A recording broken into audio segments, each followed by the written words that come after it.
Focal length. Focal length is a measurement in millimeters of some aspect of the lens that controls the angle of coverage and therefore the angle of view as well. Some people, including myself, have argued that it's unfortunate that lenses are labeled with a focal length instead of an angle of view, which kind of complicates things. But over the years, photographers have become accustomed to getting a feel for the results they are getting at various focal lengths. A zoom lens might have many focal lengths labeled on it. The more you zoom in, the narrower the angle of coverage and angle of view, and the higher the focal length. Reduce your focal length, and your angle of coverage and angle of view gets wider. How exactly focal length works is a heady subject which I won't claim to fully understand and will avoid for this presentation. What's more important is that you know what focal length does. It's really just a setting that dictates our angle of coverage. It's more important to note, though, that focal length in combination with the diagonal size of the sensor or film frame dictates our angle of view. There is some math behind that, but we don't have to get into it. By some complex math that I won't get into, it turns out that a normal lens that approximates the 55-degree angle of view of a human eye would be a 43 millimeter lens when placed over a full-frame sensor. You might find it interesting to know that a normal lens is defined as a lens with a focal length approximately equal to the diagonal of the film format or of a digital camera's image sensor. And in the case of a 35 millimeter film frame or sensor, we are talking about pretty much an exact match of 43 millimeters. Some popular focal lengths of lenses might deviate a bit from that and still be considered normal lenses. I would have thought that this range should be 35 millimeters to 50 millimeters, by which 43 millimeters is right in the middle. But by definition, apparently, normal lenses range between 40 millimeters and 58 millimeters, while a 35 millimeter lens is considered a wide-angle lens. That's all assuming, again, that we are using a 35 millimeter film frame or sensor. In this case, the 30-degree portrait angle I mentioned translates into 80 millimeters, which is not a lens that I would call a telephoto lens, but many people call it a short telephoto. I'd like to provide a simple visual metaphor for focal length. You might imagine that at the back of a zoom lens, like your kit lens, there is a lens element that gets pushed forward the more you zoom in. You might also know that some, albeit not all, zoom lenses get longer the more you zoom in. But what's more important to note is that back element. That element projects the image circle on the sensor or film, much like the projector in this room is projecting this photo of me on the screen. Aren't I cute? Now let's pretend that the screen is actually smaller than it is. Okay, now much like the lens element might move away from the sensor when we zoom in, let's imagine that we are moving the projector back farther from the screen. What would happen to the image? Something like this would happen. There are a few interesting things to note that are happening here. One is that you can see a zoom-in effect, or a crop-in effect for that matter. Another thing is that the various parts of the image are getting darker, because when we put greater distance between the light source and the screen, there is a certain amount of light fall-off, such that there is less light for the screen to reflect. That's basically because, whereas the light is more concentrated at the lens, it spreads out more as it gets projected out, and so the screen, in this case, would get less and less of the light, or photons, if you will, hitting it. So in a way, the greater the focal length we give a zoom lens, the less light transmission we have through that lens. Unless, that is, we can design the lens to have some way of countering that, at least to some extent. Many zoom lenses are actually built that way, including many kit lenses, even though you'll likely still notice less exposure the more you zoom in with your kit lens. Some more expensive zoom lenses are called constant aperture lenses, and have enough of that countermeasure built in that the exposure is not lost as the lens is zoomed in, which I think is very clever. Keeners might recognize that countermeasure as the magnification of the aperture resulting in the entrance pupil, which gets larger the more you zoom in. But I'm not going to get into the details of that countermeasure just yet. What's more important is that you understand that there is light falloff with greater focal length. I want to point out a few things about what happens if we scale up the image as we might do when editing an image, in this case, of course, without darkening it. Since I'm using a fairly low pixel resolution photo of myself in this case, the more I crop into it and scale it up, as I am doing now, the more soft and possibly pixelated the image looks. I think the brick wall behind me, though, is looking more blurry than I am. If the image was grainy, you would likely see more of that grain as I scaled this up. Conversely, if we want to reduce the amount of grain we would notice in any photo, we could scale it down. But if we like the slight background blur in this image, which I think helps me to stand out, well, that contrast of focus between the wall and myself is going to diminish if we scale the photo back down. Let's try a higher resolution version of the photo of me. Right now, for display purposes, it's scaled down to roughly the same resolution as the lower resolution photo, so you don't see a difference. But we can zoom in more using the higher resolution photo than if we had used the lower resolution photo without things breaking up. And at some point, you get even more of a sense of contrast between me being in focus and the background being blurred. Let's zoom that back down again. Right now, my photo is taking up a certain angle of view of your vision. That can be changed if you change your viewing distance, or I can change the size of the photo to change that angle of view. My point is that things like photo size and viewing distance affect the angle of view by which you see the photo, which in turn can affect things like its apparent sharpness and the amount of background blur in the photo, if there is any, that you see.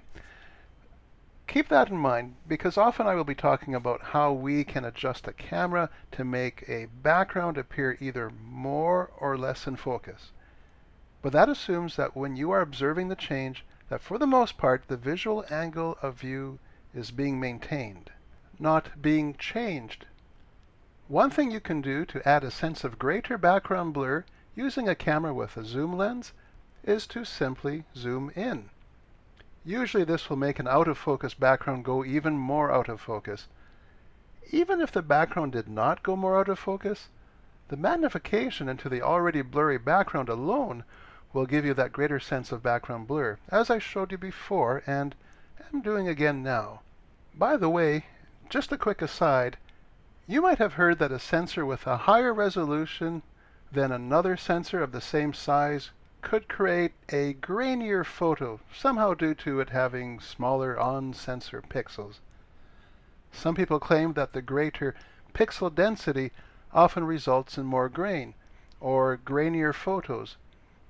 It often does result in more grain at the level of a single pixel, but often not overall grainier photos, which is the more practical thing to consider. So in other words, it is often the case that if we pixel peep such a high resolution image, looking at its pixels one-to-one or what have you, that yes, you will often see more grain than if you similarly pixel peep an otherwise similar photo from the lower resolution camera. But let me ask you this. If you scale both photos back down to the same size at which both could print sharply, can it be absolutely expected that the photo from the higher resolution camera will still look more grainy than the photo from the lower resolution camera? The answer is no. Recalling what I said about scaling down grain. Now, it might just be that the lower resolution sensor gives us more latitude to expose certain scenes in a certain way that I'll get into later, such that we can post-process these photos to have less grain. But unless you jump through those hoops, you should expect little to no difference with normally exposed photos. You might even find that a certain high megapixel sensor gives you slightly less grainy images than a lower megapixel sensor. Video, on the other hand, can benefit from larger uncensored pixels that come with a sensor that is lower in megapixels. But now I've digressed. Actually, here's one last digression. It might be technically true that we can get more background blur out of an image that has an out-of-focus background by slightly cropping more into that image, but the difference is not very noticeable with a slight crop. Nor is it when we are talking about cropping into what a full-frame image gives you using a slightly smaller sensor like an APS-C sensor, or to some extent, arguably even with a micro four thirds sensor. If you were to show me a dramatic difference in background blur between two photos taken at only slightly different angles of view for something like portrait shots, I would not attribute that mostly to cropping, but mostly to the capability of your lens. We still have a few camera-related terms left for me to explain. In the meantime, like it or not, we all have to live with that last term we covered, focal length.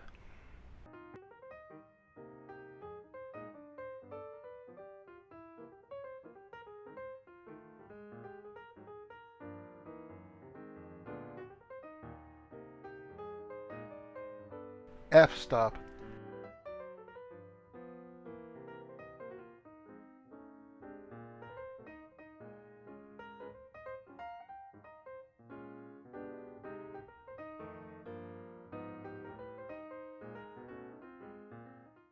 There are two typical ways in which f-stop has been described. One is to describe f-stop as a ratio between two certain things and provide a simple to understand but incorrect mathematical equation.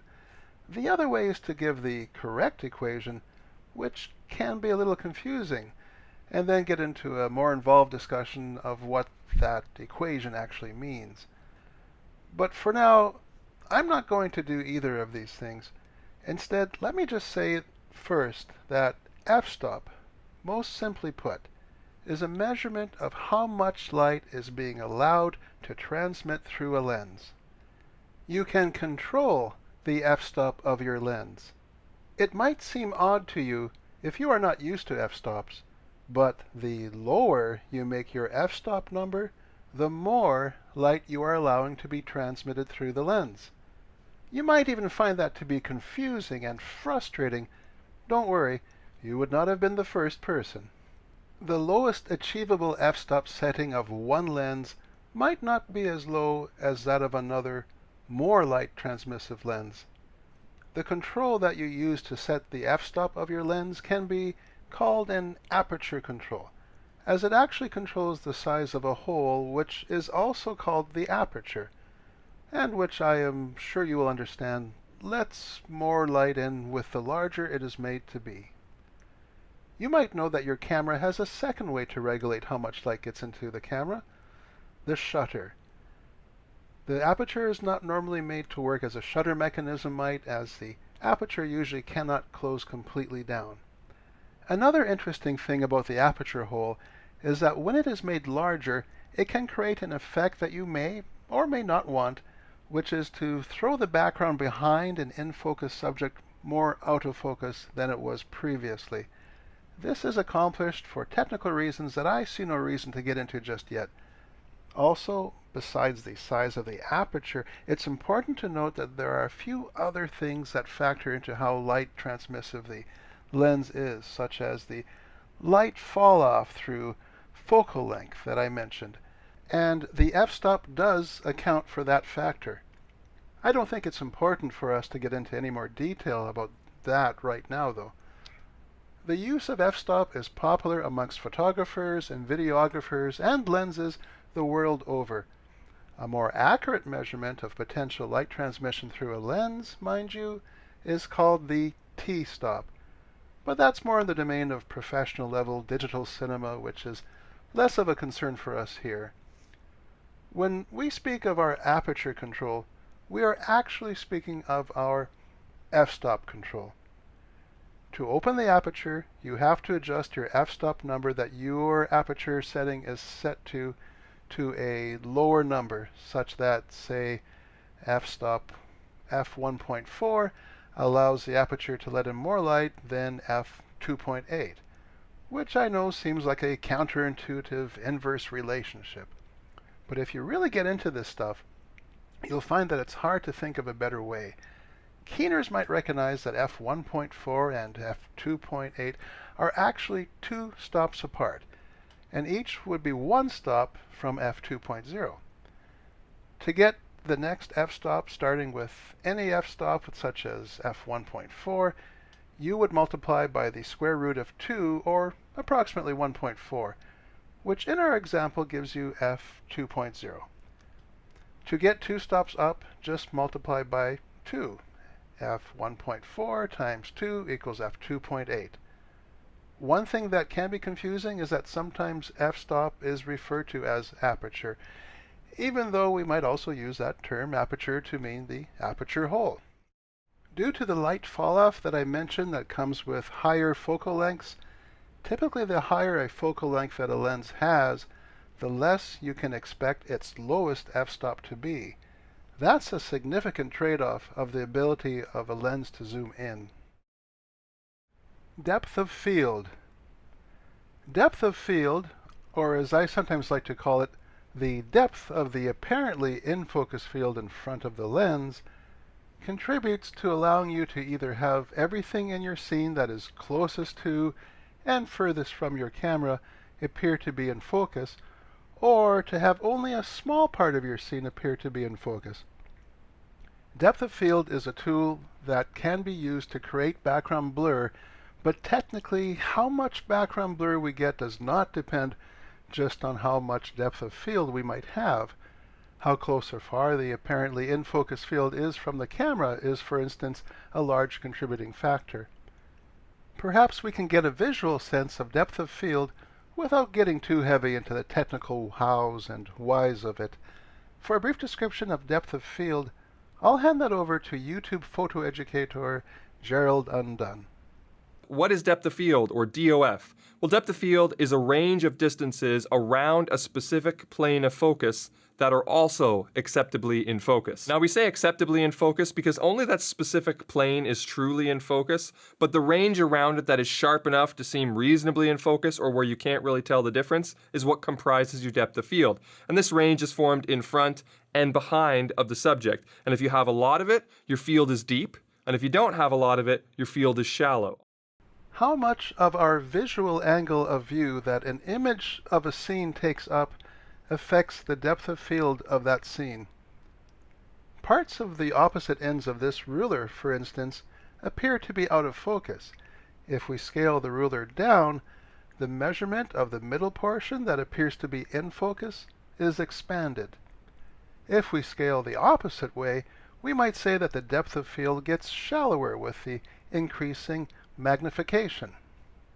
A photo that might appear to have 10 feet of depth of field when viewed a certain way might, once scaled up 1:1 for pixel peeping, look like it only has 1 foot of depth of field. If you were to do this sort of scaling up for some very high megapixel cameras, it would likely become visually clear to you that there basically is no depth of in-focus field, but just the plane of focus external to the camera. It's just that to our eyes, and with pixels often being scaled down, there seems to be a depth of field. Depth of field does not really exist from the point of view of a lens, by which nearly everything is actually optically out of focus. Depth of field is more of an optical illusion. Often it is the case, such as in portrait photography, where we want a shallow depth of field, which gives us a blurry, out-of-focus background. This might be done in order to make the foreground subject that is in focus better stand out. Plus, the background blur might have a creamy, pleasant look to the eye. Here's a short and simple video that recaps a few things that I've covered so far, and visually adds to this discussion of depth of field in the simplest way I've seen done. It's a video by Creative Live, presented by Mark Wallace. It's anything that we can see, like these lamps up here, these little beads on this chandelier here. These are point sources, these things right here. It's something that we can see as a point. And our eyes, when we focus our eyes on something like that, we resolve those points into points, and that's what we call in focus. And how that works in a camera is a point source of light, like those little things, it actually expands, and when the lens captures that, the lens is going to focus that point source of light over here, and where that cone of light converges, that is called a focal point. Okay? So where this expands, it comes back, this is called the focal point, and then it just keeps going. All right? That light just keeps going. And so what we want is we want this focal point to hit what is called our plane of focus, our focal plane. The focal plane is our sensor in our camera, or the film, if we had film. So what we want to do is we want to have this focused on that. That's how we achieve focus. That's how focus works. And what happens is different point sources of light at different distances will have different focus points. So that's why when you're racking your focus and you're moving that little thing, you're moving your lens back and forth. And so what happens is if you move it back, now this isn't focused because we've moved our lens, the focus is back here, or if we move it forward, it's up here. And so that's how we can choose what's in focus. Now, how does that apply to depth of field and bokeh? Well, this little cone right here, if it's resolved exactly on the sensor, we get something that's clear and it's in focus. But sometimes it doesn't have to be exactly right. So if the focal plane is just off a little bit, we can still identify that thing as a point. Even though it's not as crisp as it could be, it's within the circle of confusion. In other words, it's inside of this thing that we accept as in focus. And so usually that is just a little bit before and a little bit behind this point. And that's how we get depth of field. So we have things that are at different focal lengths. They're not all going to resolve in the same place. They're going to resolve at different places. But if they're inside this little area that our brains can say, you know what, that's not exactly a dot, but it's pretty close, then we consider that in focus. It's pretty crazy. And if we have something like this, where we close the aperture down, what happens is these converge in a much more narrow way, which means our circle of confusion gets greater and our depth of field grows. And so that's why when you're shooting at something like at a 2.8, really wide aperture, or 1.2, the depth of field is really shallow because that convergence is like, boom, it's just coming in, and your circle of confusion is really, really narrow. And the opposite, when we take this aperture and we close it down, more of these little dots, even though they're not exactly in focus, will appear to our eyes as being in focus, and that's really cool.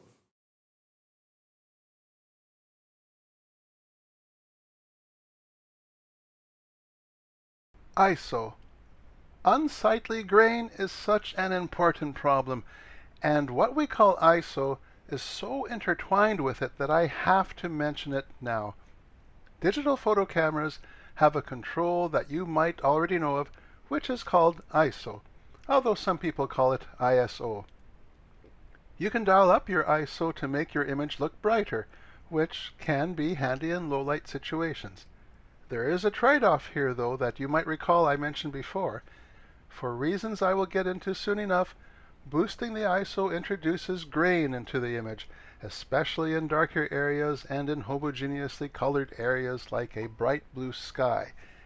It might not be enough grain that you notice it in some cases, but in other cases it becomes noticeably unsightly grain. ISO controls your apparent exposure rather than actually regulating the amount of light coming into the camera, so that if you had a photo taken at, say, ISO 100, which is considered to be a low ISO, you could raise it by an apparent stop by doubling ISO 100 to ISO 200, and you could raise it a stop again to ISO 400, etc. Whereas f-stop and what's called shutter speed are very precise controls of exposure, ISO is not necessarily to be as well trusted, since an image taken on one camera might look a little darker or lighter than the same image taken with all three exposure settings the same on another camera. Why that might be could come down to a little conspiracy, as we'll see later in the Northrup video. Still, those are the 3 exposure settings we have to work with that come standard on a digital camera. ISO works by boosting electronic gain to the digital imaging sensor. You might then say that grain equals gain. In areas of the sensor where not much light is hitting them, there is little signal to counter the amount of electronic noise that is there, and this noise is seen as falsely colored pixels that we also might call grain. One large source of the noise is actually inaccurate counts of photons by the on-sensor pixels, called photosites, if that makes any sense. What's important to note is that by raising the ISO, we are not just raising the apparent exposure of our image, but the level of noise, and therefore the level of possibly noticeable grain as well. Allow me to let Tony Northrup further explain. This is the mathematical formula for the signal to noise ratio. And I'm using P here to represent the amount of photons. Basically, it's P divided by the square root of P. And what this yields is if P is very low, let's say P was 1, you'd be dividing P by the square root of P. 1 divided by the square root of 1 is 1. So you'd have 1. You'd have a signal to noise ratio of 1. You'd have as much noise as you did light and signal, and you would have an exceptionally noisy image. If you were to make P 100 by adding a whole bunch more light, well, you'd have 100 divided by the square root of 100, 100 divided by 10. And that would yield a signal to noise ratio of 10. So basically, if you were to increase the number of photons, you'd be decreasing the noise by a factor of 10.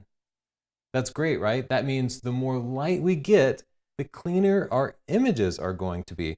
So if we go back to the previous slide, we can imagine that this slide over here, this picture on the right, didn't have very much light because it got really noisy. This is something really important to understand about ISO. ISO cranks up the appearance of any light that it can receive, but it still has to work with whatever light the lens passes to it. Now let's think about how ISO and sensor size work together. I'm going to go back to my sensor size slide. ISO measures light per square inch or square millimeter, basically per a unit of two-dimensional area. The full frame sensor here, therefore, gathers more total light than the smaller sensors do. The importance of having an ample amount of light cannot be overstated. It should be noted that for film, a higher film sensitivity through a higher ISO or similar ASA number can court more film grain.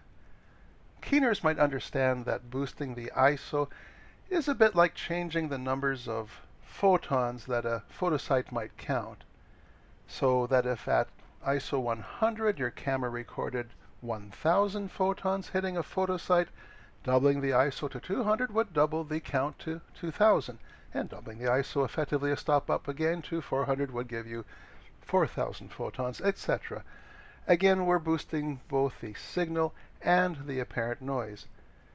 Having too much noticeable grain can be as much of a problem as having underexposed or overexposed brightness in areas of an image.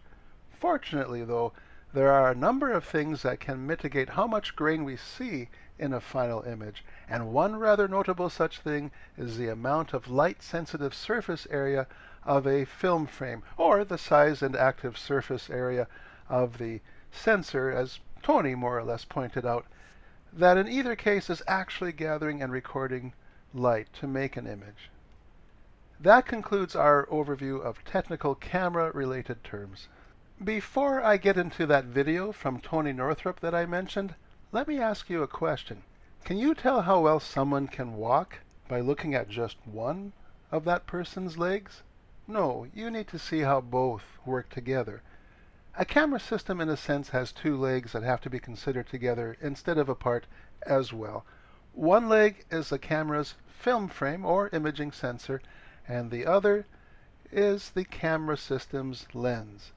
Without each other, these two things are pretty much meaningless. Even just a few aspects of these two things, when taken all together, mind you, can tell us a lot, such as the diagonal size of the film frame or imaging sensor, and the focal length of the lens, and the lowest f-stop setting we might like to use on that lens. Those three things go together like the three primary exposure settings. I've written many exercises that demonstrate the use of crop factor, but I'm not going to expect that we'll have time or attention to give to much of that. For now, I've edited a segment from a Tony Northrup video down in size that I think visually demonstrates the use of crop factor quite well and quite simply. Up first, because I know not everybody watches the whole thing, here's a quick, too long, didn't watch summary of it all. You want to multiply your focal length by your crop factor. You want to multiply your aperture by your crop factor, and you want to multiply your ISO by your crop factor squared. Crop factor is an abstract concept used for comparing the final results that you get with a given lens, focal length and aperture, on different size sensors. Obviously, it doesn't physically transform the lens to attach a lens to a camera with a different size sensor, but the concept of crop factor exists so that we can easily compare how a lens will perform on a different size sensor. So here are two pictures, one taken with a full frame camera and the other taken with a micro four thirds camera, both at f2.8 at the equivalent focal length. And if you look at the picture on the left, look at the window in the background and how much more blurred it is than on the picture on the right. On the right, with the micro four thirds sensor, it's much sharper. There's much less background blur. So they're both f2.8, but what is that f2.8 telling us? It's not telling us how much background blur we're going to get. The ISOs are the same here, but we established earlier that ISO 800 on a micro four thirds sensor is going to give you far more noise than ISO 800 on a full frame sensor. Let's make these equivalent. Let's apply that crop factor to the aperture of the lens. Now, we had to bring the full frame camera up to f5.6 because with a crop factor of 2 times 2.8 equals f5.6. So now we see precisely the same depth of field. The window in the background is exactly as blurred in both pictures. So now they're equivalent. But the ISO had to change on the full frame camera because we're using a smaller aperture, a higher f-stop number. So now that the full frame camera is at ISO 3200 and the micro four thirds camera is at ISO 800, they're gathering the same amount of total light. And thus, given similar sensor technologies, they'll have about the same total image noise. So simply by applying the crop factor to the aperture, everything falls into place. Suddenly we get the same pictures, not just the same depth of field, but also the same total light gathered and the same total image noise. I want to reiterate, f-stop tells you nothing, absolutely nothing useful about the final picture that you're going to get with a lens unless you also factor in the sensor size. This is really important because manufacturers kind of exploit people's misunderstandings about how f-stop works. Some camera manufacturers are really naughty. They're being really deceptive. It's bad. This is the Sony RX10. It comes with an 8.8 to 73.3 millimeter f2.8 lens. Sounds pretty good. It's a decent camera. If you put that into 35 millimeter terms, it becomes a 24 to 200 millimeter f7.6 lens. The problem is how they advertise it. Here we can see the Amazon page. Bright f2.8 Zeiss Vario Sonar T lens, 24 to 200 millimeters. That's not all. This is a quote from Sony. A large f2.8 maximum aperture throughout an expansive 24 to 200 millimeter zoom range gives you depth of field to defocus backgrounds. Because they know people want to shoot at 200 millimeters f2.8 because we're all used to seeing those headshots that blur the background so nicely. Look at this picture. This is from the Amazon page too. This is their RX10, and in the background, they've superimposed their 70 to 200 f2.8. You're telling me that they're not trying to imply that this takes the same pictures as that 70 to 200 f2.8. We know it doesn't. We looked at the examples. We did the math. Here are some quotes from reviews. It's like having the 24 to 70 and 70 to 200 millimeter f2.8 big camera lenses all packed into this tiny form factor. It's not though. This guy spent like $1,500 on a camera and he didn't get what he thought he was getting. He got tricked. He's dreamed of getting the 24-70 and the 70-200, and he thought he could get the best of both worlds. He thought he could get all that in one tiny little pocketable camera. And you can't. The physics aren't there. You need a big iris at the front. That's why those lenses are so big. There's no escaping it. You need lots of photons entering. You need something to capture that light. You can't get around the physics of it. But the marketing department tries, and they do trick some people, and it's awful. It's better than using my pro cameras. And then this guy lists a bunch of pro cameras. They didn't even list them all. He just listed like $100,000 in camera gear, more than that. You are getting the 24-70 f2.8 and 70-200 f2.8. So here's somebody who considers themselves an expert in camera gear. And they do know about crop factors, but they think they only have to apply it to the focal length and not the aperture. The guy got scammed.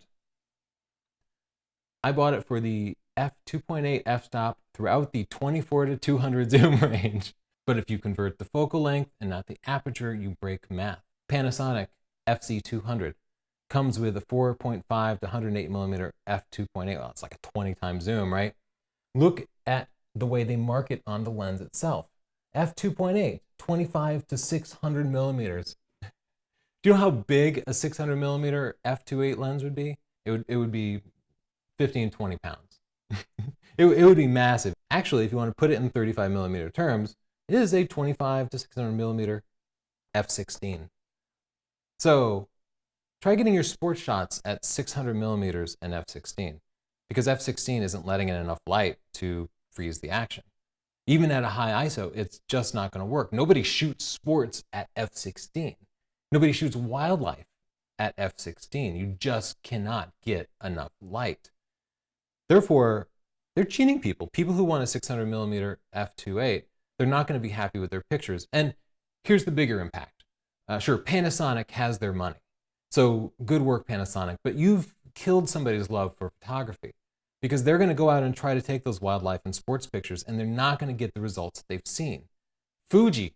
I took a picture with a Canon camera and a Fuji camera, and if you look at the little settings down here, you can see they're both taken at ISO 400, f5.6, 1/30th of a second. But notice that the histogram for the Canon camera is farther to the right than the histogram for the Fuji camera. Why would the Fuji camera be so much darker than the Canon camera? Because Fuji cheats. They downrate their ISOs.